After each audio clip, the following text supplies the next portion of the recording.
కానీ ఎరోమా అనేది మనకి కరెక్ట్ గా ఉందా లేదా, క్వాలిటీ లేకపోతే మేము మీ మీద చర్యలు తీసుకుంటామని.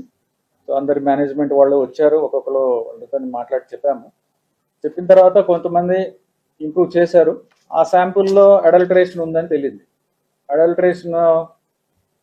ఏం అడల్టరేషన్ ఉందంటే వెజిటబుల్ ఫ్యాట్స్ అంటే మనకి వనస్పతి అంటాం కదా, vegetable ghee or vanaspati or whatever, అది తెలిసింది. ఆ సప్లయర్కి బ్లాక్ లిస్ట్ చేయడానికి షోకాజ్ నోటీస్ ఇవ్వడం జరిగింది. ఈ టెండర్ ట్యాంకర్స్ కూడా 2 ట్యాంకర్స్ ఉన్నాయి, ఆ 2 ట్యాంకర్స్ కూడా రిజెక్ట్ చేయడం జరిగింది. వెంకటేశ్వర స్వామి పవిత్రతను దెబ్బతీశారు. ఎన్నోసార్లు చెప్పాం, అక్కడ ఎంత దుర్మార్గంగా ప్రయత్నం చేశారంటే అంత దుర్మార్గంగా ప్రవర్తించారు. కడాన అన్న దానంలో క్వాలిటీ ఆఫ్ ఫుడ్ లేకుండా చేశారు. దేవుని దగ్గర పెట్టే ప్రసాదం అపవిత్రం చేసే విధంగా ఓసారి బాధేస్తుంది. నాసి రకమైన ఇంగ్రీడియంట్సే కాకుండా ఎనిమల్ ఫ్యాట్ కూడా వాడారని, ఏది గీకు బదులు.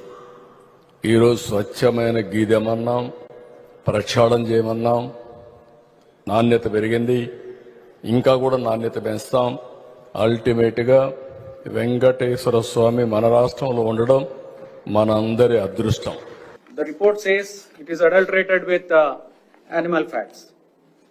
Animal fats adulteration depending on these values, S values. So it is lard, which is a pig fat, then palm oil and beef tallow, then fish oil included, rapeseed, linseed and all these things. It's like a concoction of all this, and the results are abnormally bad, abnormally low. Venkateswara స్వామి కలియుగ దేవుడికి ఎలాంటి అపచారం ఆ గీ అయితే వాడారు.